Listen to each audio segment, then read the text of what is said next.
Selam dostlar. Grupların birinde bir balaca not gördüm. Azərbaycan aktivistlərinin birisi o notu yazmışdır. Ona xitaben bir neçə dəqiqə bütövçülük məfkurəsi haqqında doğrular və yanlışlar nədir deyə fikirlərimi sizlə paylaşmaq istirdim. O aktivistimizin bu notuna gəldiyimizdə ona demək istirdim ki, bir balaca not yazmışsınız və orada Güney Azərbaycandan, İrandan ayrılıb Azərbaycan Cumhuriyyətinə qovuşanda bütün Azərbaycan cəmiyyəti 55 milyon olacaqdır. Əziz qardaşım, bu 55 milyon ədədi hardan gətirmisiniz? İranda özünüz deyirsiniz ki, 40 milyon Türk insanı var, Azərbaycanlı var. O 40 milyon bugünkü Azərbaycanla, yəni 10 milyon cəmiyyətlə bir araya gəlirsə, ədəd olar 50 milyon. Bu 55 milyon ədədini Azərbaycanın, bütün Azərbaycanın cəmiyyəti olaraq hardan gətirirsiniz? Yəni o 5 milyon hardan bu 50 milyona artır? Bir başqa tərəfdən İranda 40 milyon türk yoxdur. Əli Əkbəri vilayəti bir neçə il bundan əvvəl Türkiyədə bir müsahibəsində demişdi ki, İranda türklərin sayısı %40'dır. Yəni %40'ı bugünkü İranın cəmiyyətinə çarpanda onlar 32 milyon. Yəni ən iyimsər bir dəyərləndirmədə İranda 30-32 milyon türk sayısı olar o 40%-nə. Siz 40 milyon insanı və o ədədi hardan gətirirsiniz? Yəni hangi bir qaynaqda İranda yaşayan türklərin sayını 40 milyon qeyd edibdir? Əgərsə ən iyimsər bir baxış açısı ilə Əkbəri vilayətinin sözlərini düz tanısaq, yəni 40%, yəni %40 İranda cəmiyyətin sayısı türkdülər. İranın bugünkü amarı ilə, statistikası ilə türklərin sayısı 30-32 milyona təqabül edər. Amma o 30 və ya 32 milyon Azərbaycan və ya Güney Azərbaycanda yaşamırlar ki, bugün Güney Azərbaycanda yaşayan cəmiyyətin statistikası ya amarı 10 milyondur. Yəni Azərbaycan qərbi, şərqi, Zəncan, Ərdəbil, Həmədan ümumiyyətlə 10 milyon insan orada yaşayır. Yəni əgərsə bugün Güney Azərbaycan İrandan ayrılırsa, sözdür da, yəni məsələdə münaqişə olmaz.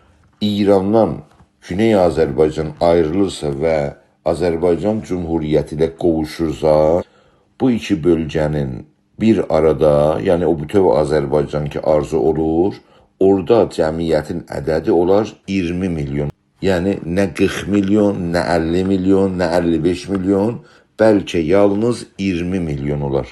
Amma siz onu 55 milyon elan edirsiniz. O 35 milyon ədədi insanı Azərbaycanda, türkünü, o bütün Azərbaycanı hardan, ya hangi qaynaqla, hangi statistika ilə, hangi xəbərlə, hangi qaynaqdan istifadə edərək Azərbaycanın cəmiyyətinə ya bütün Azərbaycan cəmiyyətinə artırırsınız. 35 milyondan söz gedir.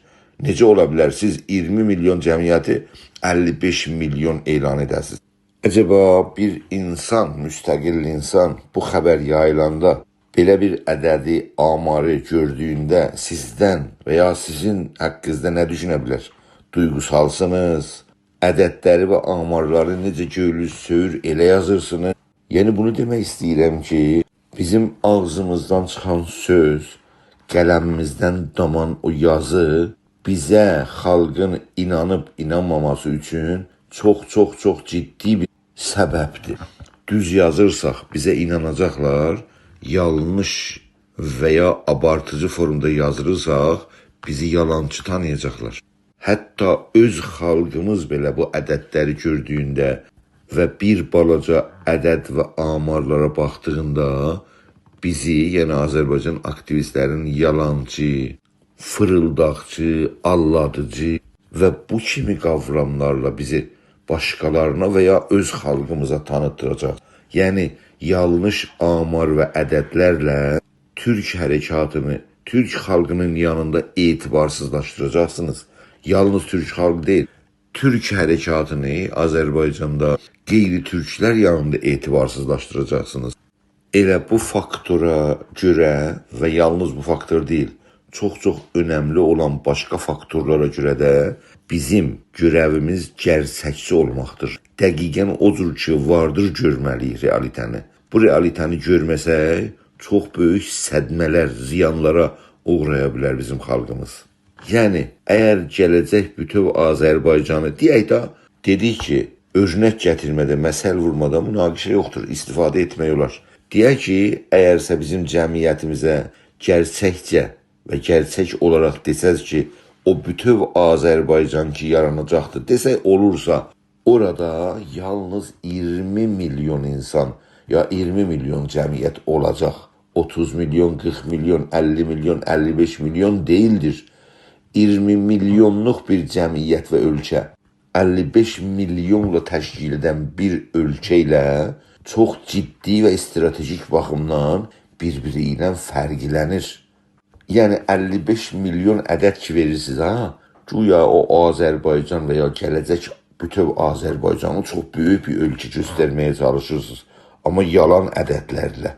Gerçək ədədləri deyəndə olur 20 milyon. 20 milyonluq bir ölkə çox bir böyük ölkə deyildir, düşünməyimiz lazımdır. Və o 20 milyonluq ölkə, yəni sizin dediyiniz bütöv Azərbaycan bir balaca ölkədir. Əgərsə İran əsarətindən Güney Azərbaycanda xalqımız qutulursa və bu Güney Azərbaycan Kuzey Azərbaycana qovuşub 20 milyonluq bir ölkəni yaradırsalarsa, yəni desək olursa, orada da o 20 milyon Rusiyanın nüfuz alanına keçəcəkdir. Çünki bugünkü Azərbaycan ümumiyyətdə və bildiyiniz kimi Rusiyanın nüfuz alanında yerləşir. Bu gerçəkçi baxış açısından bugün Ukraynanın, yəni 40 milyonluq bir ölkənin hansı günə düşdür deyə biraz diqqətlə Azərbaycanın gələcəyini düşünməyimiz lazımdır. Ən azı biz Güney Azərbaycanın gələcəyi söz konusu olanda stratejik məsələləri, dünyada olan siyasi konjüktürü nəzərə alaraq strateji xəttlərini təyin etməyimiz lazımdır. Duygusallıq deyil, ideolojik düşünmə deyil, gerçəkçilik və rasyonalizmi nə deyirsə, onu diqqət mərkəzinə almalıyıq. Məsəla, nümunə gətirmədə fikrimizdə biraz fırtına yaraldıb, bir başqa örnəyə düşünəlim. Məsəla, siz ki, bu bütövçülüyə inanırsınız, deyək ki, Güney Azərbaycan iki alternatifin qarşısında durur, bütövlük üçün. Bir, Azərbaycan Cumhuriyyəti ilə qovuşsun, ikinci örnəkdə Türkiyə ilə qovuşsun. Bizə Güney Azərbaycanda nə fərq edəcək? Ha belə Türkiyə və ya Azərbaycan. Bildiyiniz kimi Azərbaycanın bir bölgəsi də Türkiyədə olur. Məsələn, Iğdırda siz gedib danışırsınız, dəqiqən sənlə mən necə danışırıq, onlar da orada danışırlar. Yəni Azərbaycanın bir bölümü də Türkiyənin içindədir. Yəni əgərsə Güney Azərbaycanda Türkiyə qovuşursa, çox acayip bir hadisə olmaz. Yəni o mövcud Azərbaycan bölgəsinə Türkiyədə, Güney Azərbaycanda artar.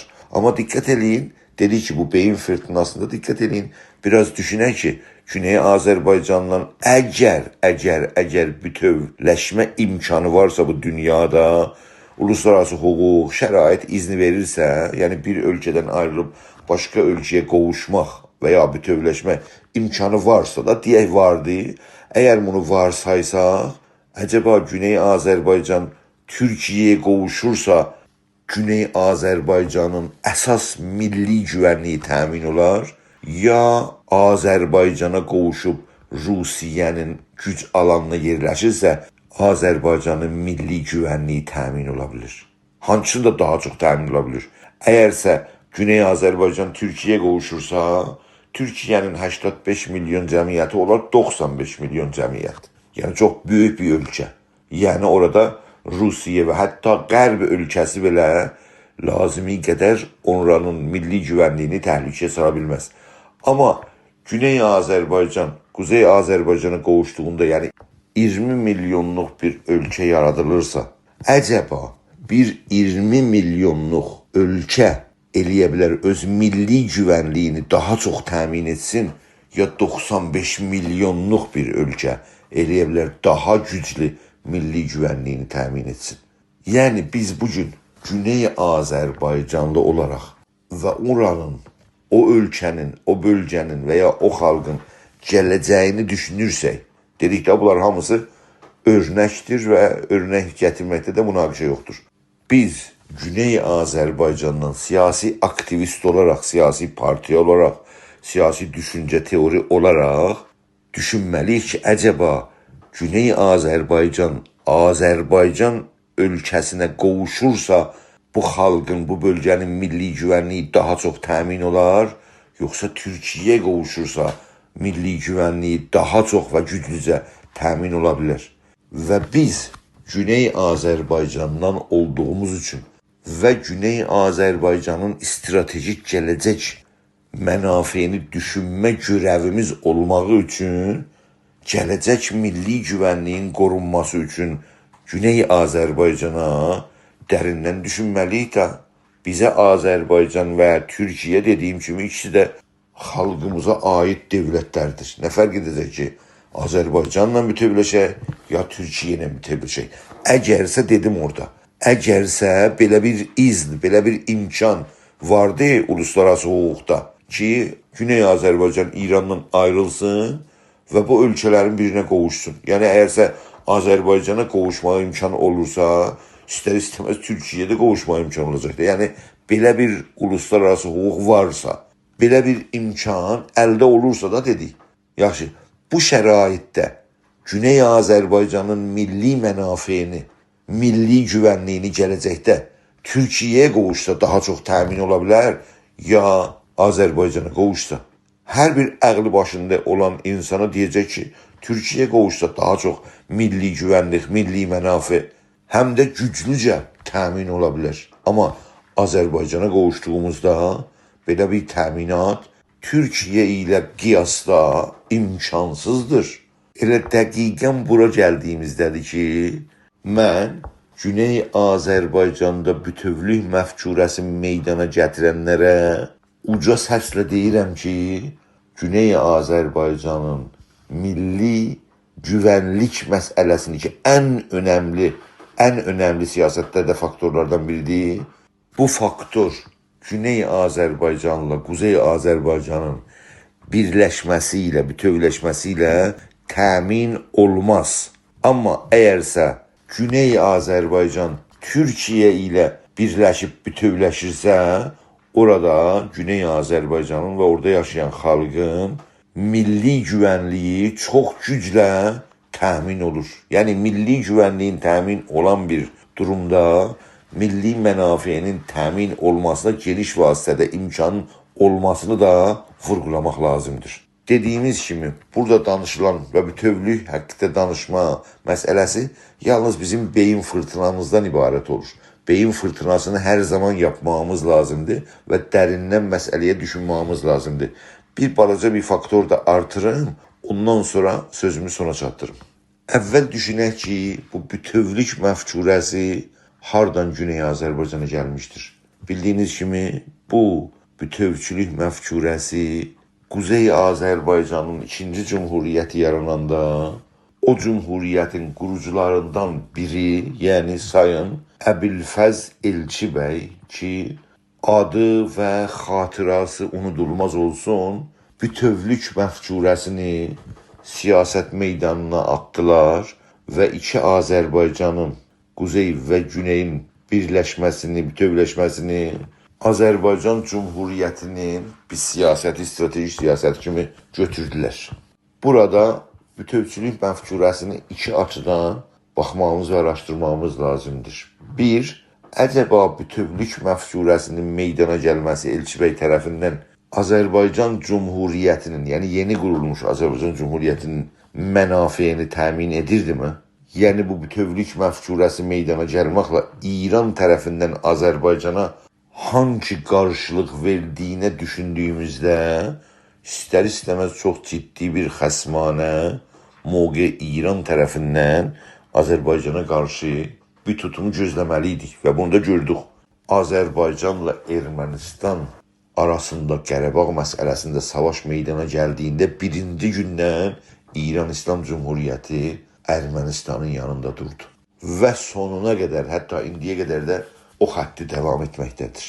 Və hətta əgər izlənirsə, araşdırılırsa, Elçi bəyin iqtidarının Azərbaycanda sona gəlməsində İran rejiminin hangi türlü və nə vasitə ilə barmaqlarının izini tapma bəlkə rahatca mümkün ola bilir.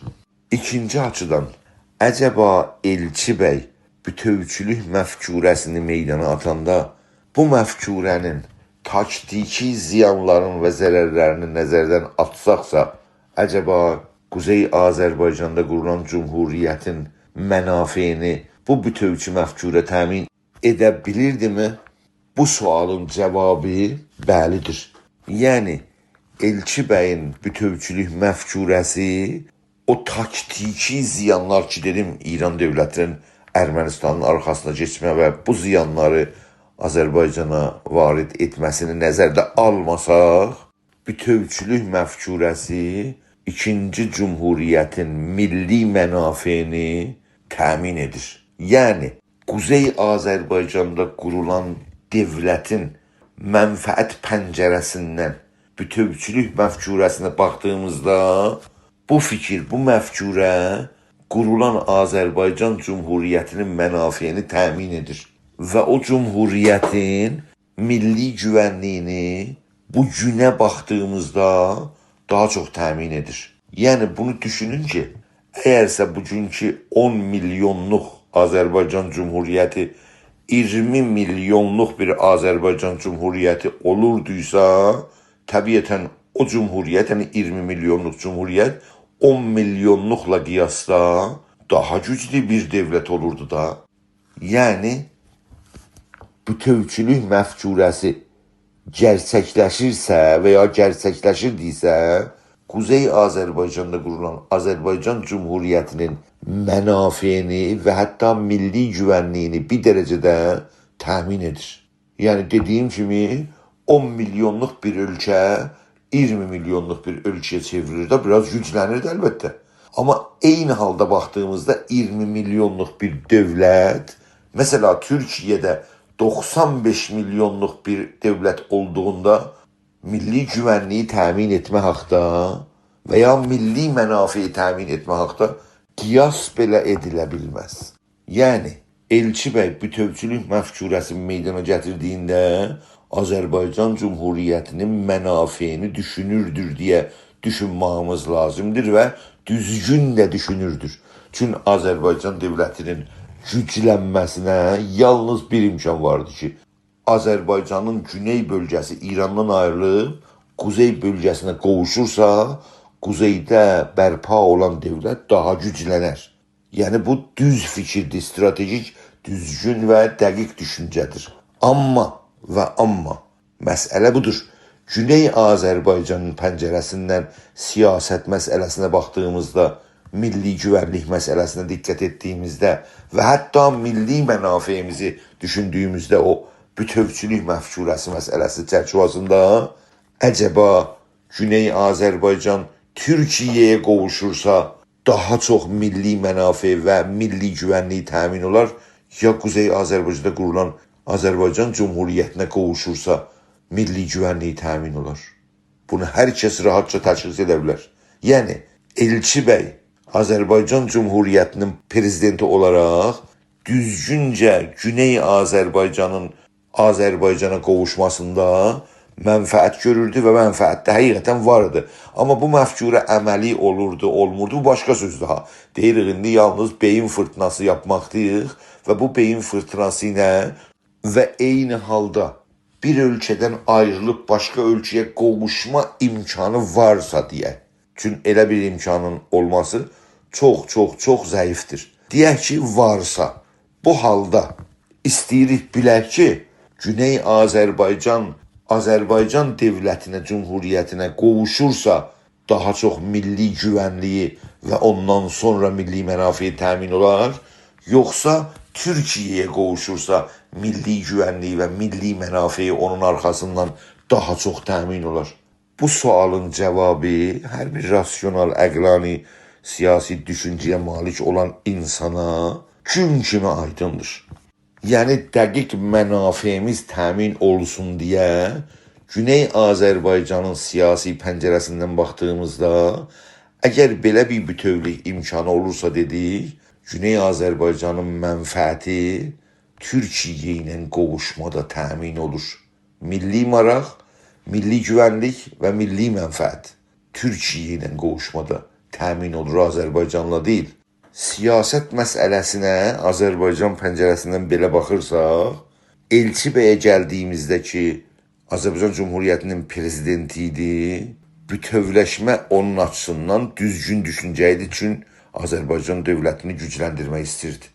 Bizim isə Güney Azərbaycan pəncərəsindən və milli mənafə və milli güvənlik pəncərəsindən baxdığımızda dedik bütövləşmə imkan daxilində olursa, Güney Azərbaycanın milli güvənlik, milli çıxar və mənafeyini düşündüyümüzdə Türkiye ilə bütövləşdiyində o mənafə təmin olur. Güney Azərbaycan milli güvənliyə qovuşur.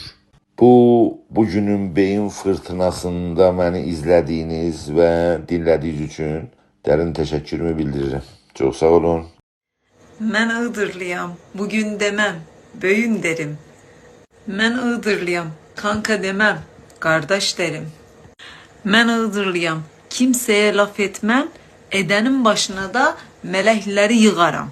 Mən Iğdırlıyam, nasılsan demem, necesen diyerem.